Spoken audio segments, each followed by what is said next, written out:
大孝子先开门，将千年毒蛇放入啃食，然后又端起灵前美食大吃特吃。下一刻，灵前一下就变成自己真人。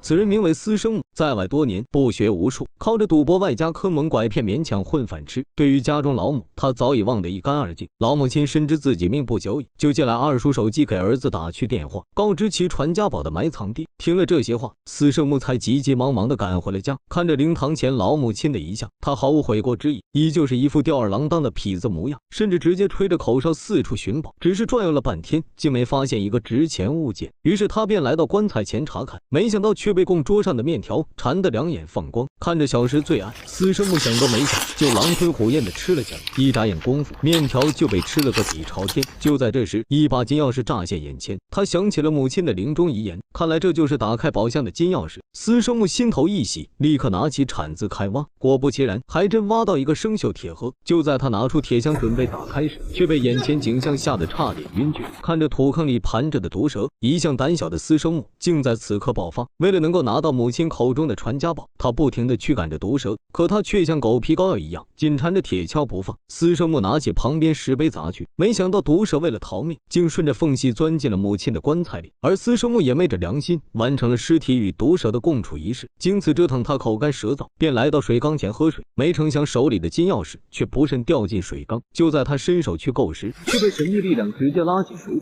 恍惚中，司生木来到了湖底，下面同样摆放着一口棺材。突然，一根绳子从里面伸了出来，牢牢地拴在司生木的手腕上。周围还传来老母亲的熟悉声音。司生木听后害怕的不停挣扎，绳子刚松开，他就麻利地向上游去。就这样，司生木成功逃出水缸。还好金钥匙已经到手，看着手腕上的诡异勒痕，司生木后怕不已。为了尽快离开这个诡异之地，他试图用金钥匙打开锈铁盒，没想到却根本插不进去。司生木一气之下扔掉钥匙，用蛮力掰开了箱盖，而里面却是空空如也。司生木虽然有些小失望，但他并没有放弃。既然金钥匙插不进去，那就肯定还有其他宝盒。于是他又重新找回钥匙，继续信心十足地向下挖去。果真没多久，就挖出一个生锈铁箱，可打开后依然啥都没有。不死心的司生木继续往下挖，直到挖出一个大坑，却连个鸡毛也没找到。男人绝望地躺在地上不停喘气，双目无神地看着房顶昏睡了过去。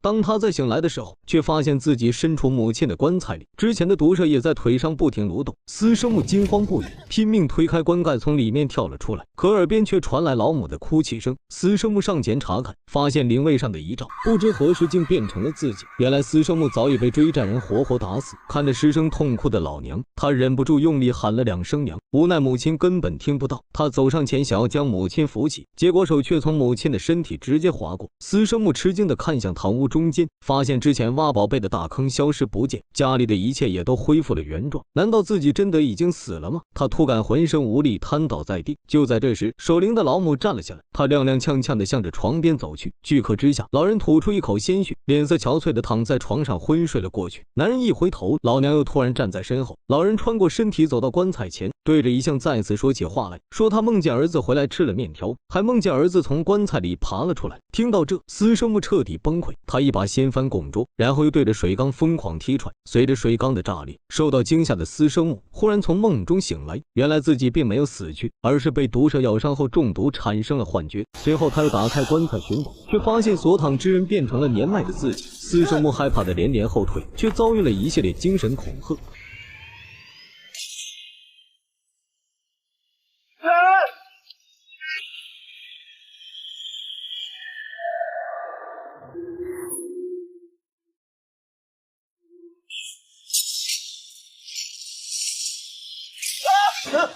画面一转，司生木大叫着醒来，看到遗像还是老娘，他放心的长舒了一口气。可是打开棺材，却并未发现母亲遗体。就在他疑惑不解时，突然看到木床上躺着一个人。司生木掀开被子，发现此人正是老娘。这时一阵风刮过，一个黑影从眼前闪过，棺材也莫名的剧烈抖动起来。司生木俯身查看，却并未发现异常。正准备取东西，一个纸人又突然冒出，吓得他赶紧往后退去。刚点亮油灯，一阵阴风再次刮过。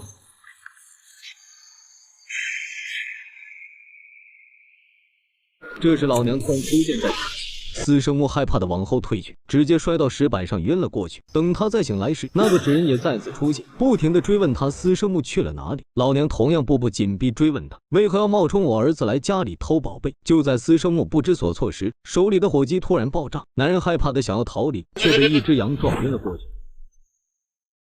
画面一转，善良的私生木被唤醒，望着床上还未入殓的母亲，私生木突然想起小时候母亲给他讲的羊羔跪乳的故事。这一刻，私生木内心无比自责，他恨自己这些年没照顾老娘，悔恨自己吃喝嫖赌不学无术，就连母亲最后一面也没见到。他觉得自己连一只羊都不如，不停地扇自己耳光。悔过的私生木跪在母亲床前大声哭喊。此时外面雷声大作，一道闪电正好击中了床上的母亲，被子瞬间燃起大火。私生木将母亲转移到棺材前，费了好大劲才将火熄灭。随后他拿起湿毛巾帮母亲整理一路，没想到却从母亲手上发现了毒蛇咬伤，看着和自己手臂上完全相同的伤口。私生木突然想到了蛇王二叔，他一直照顾着母亲，在得知家中有宝贝后，就放毒蛇害死了母亲。一旦自己也被毒死，他就可将宝贝据为己有。得知了二叔的如意算盘后，私生木没有第一时间找后长，而是先用药剂将棺材里的毒蛇驱走。就在这时，电话响起，对方是私生木的精神医生。原来私生木刚进城的时候，性格十分内向，活得很是压抑，在潜意识里一直想释放自己，于是他便幻想出沈琴这个假身份。儿子以前告诉我，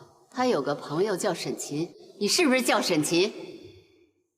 用沈琴的身份做一些自己不敢做的事，直到后来这两种性格不再受他的控制，反而将他死死拿捏。慢慢的，私生木真假不分，也不知道哪一个才是真正的自己。私生木是一个善良孝顺的好人，而沈琴却是吃喝嫖赌样样精通的全能混蛋。平日里输了钱，还会向80岁老母伸手讨要。医生告诉私生木，你千万不要让他出来，记住，千万不要睡着，重新开始，做个好人，当一个善良孝顺的孩子，因为你本来就是。为了让自己打起精神，私生木用力按压手上的伤口。待自己完全清醒后，他又将屋顶的吊篮拿下，里面全是母亲为他准备的爱心干面条。男人忍不住痛哭流涕，却无意间从地上看到一个包包，里面是他小时候和母亲的合影。伤心过后，私生木将母亲放进棺材，披麻戴孝，守灵尽孝。就在这时，家中的小羊突然走进屋内，将母亲灵前的那只碗打翻在地。看着宣德年制4个大字，私生木突然想起了母亲的话，原来这才是母亲留给自己的宝贝。里面装满了母亲对儿子的牵挂，也装满了对儿子后半生的宠爱。他知道自己亏欠母亲太多，多到已经无法用自己的一生去诠释。影片最后，私生木将母亲葬在山上，羊群依旧在山坡上陪伴着母亲。坟前放着一张报纸，上面写着蛇王落网的新闻。乌鸦有反扑之恩，小羊有哺育之恩，而有时人却连动物都不如。等到风烛残年再追悔莫及又有何用？希望我们每个人都一生无憾。